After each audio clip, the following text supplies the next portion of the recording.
If a military coup were to happen in the UK, what would it look like and how would it happen? A military coup is when the armed forces seize power from the existing government. This usually happens when the current government seems unfit. Public trust has collapsed. Institutions have broken down and the state can no longer control order. When it happens, it's not subtle, it's not democratic, it is a hard reset. The military will take control of government building, national infrastructure, the security services, our media and communication, and our key political figures. As I've mentioned in previous videos, in the United Kingdom, it is extremely unlikely, but you can never say never. But if this did happen, what would it look like? And how close would things have to get for our military to start intervening? And let's be honest, the current British public have had enough of our government. Trust is at an all-time low. Our people feel more unsafe than ever. Our police forces are stretched and our borders are just pure chaotic. And our leadership, well, let's be honest, it's pretty much missing.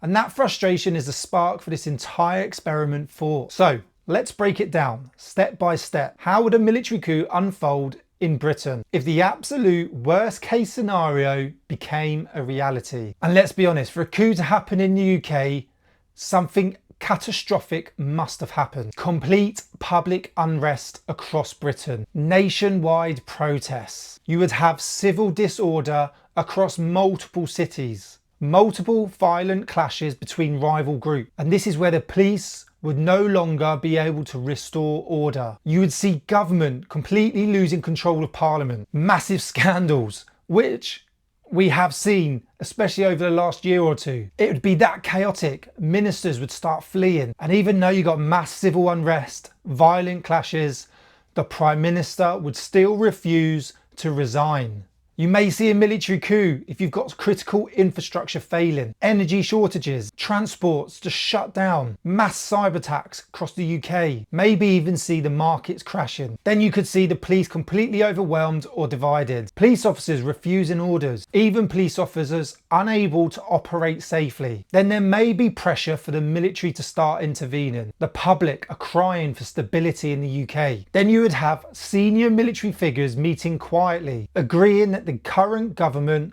has lost command authority. You may have a quiet 48 hours before the military coup. The military coups, they don't come in loud.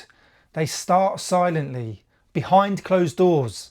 This is where the chain of command will be planning quietly and with precision. They may be asking, is the current government still legitimate? Can the military come in and restore order legally? And they'll be asking, is intervention riskier than just standing by? This is where it would get tricky. They would have to quietly start mobilising troops across the UK. Soldiers, airmen, sailors would start seeing their leave cancelled and being called back to barracks. They'd be preparing the kit, equipment, vehicles, weapons, all the way up to special forces, down to your most basic soldier. They would have to have complete control of their communication, as they wouldn't want any leaks of their conversations or plans. All communications would be through secure channels. Then you may see the police start actually asking the military for help. Police commands going to military commanders saying, we have lost control.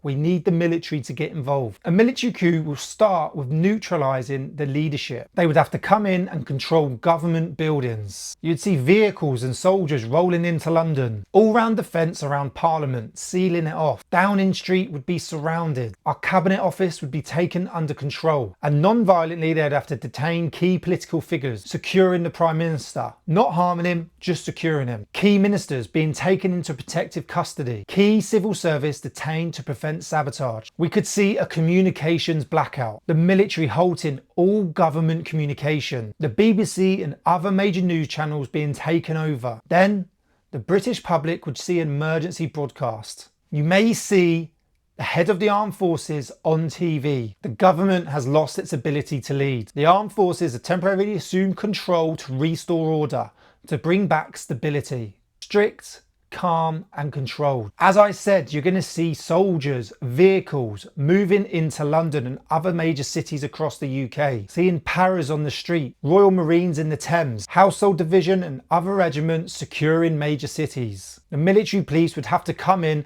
and work alongside our police force. You may see security and a lockdown of major strategic sites, energy infrastructure, our ports, our airports, rail station, telecommunication system, our special forces on rapid response, counter-terrorism. At first, you may see an introduction for the British public, such as curfews, new emergency rules. They won't want any large gatherings, no demonstrations, and no political activity while they restore order and stability. What could be the possible public response though? Some, maybe the majority, would celebrate, believing and hoping that the military will restore order. You will have others though, that will fear it, that will hate it. You'd have your anti-coup demonstrations, your pro-coup demonstrations. The military may forcibly disperse unrest. At first, you may see the markets crash as businesses start to panic. But if the military does restore order and bring back stability, the markets will recover. Businesses will reopen again. All essential services will just resume. The media will be under control. There will be a strict censorship, no political commentary. At first, the focus will just be on restoration of order. What could the military government look like? You could see a transitional council formed. Senior generals and intelligence leaders will sit on a temporary governing panel. The civil service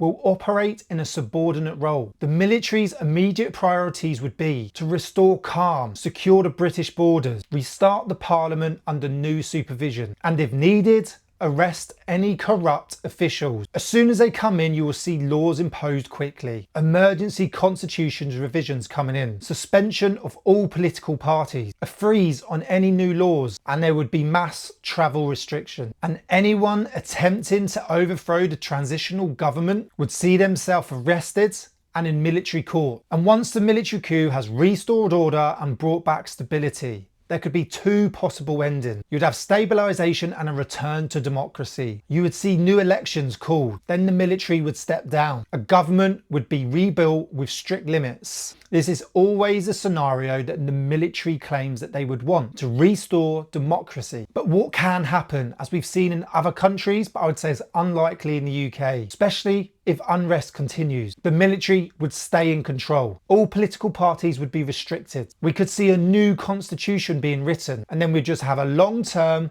military-backed leadership. Like I said, we have seen this across the world. It does happen, but it's normally rare in Western democracies. But like I said, never say never. A military coup in the UK would only mean one thing. Everything has failed. It would mean the political class have pushed too far. Trust is collapsed beyond repair. And what we're seeing at the minute, it really means that the British public believed that the military was the last functioning institution in this country. And like I said, as we know, this is already how a lot of people feel. If Britain ever did reach this point, we would be in the darkest chapter of modern history.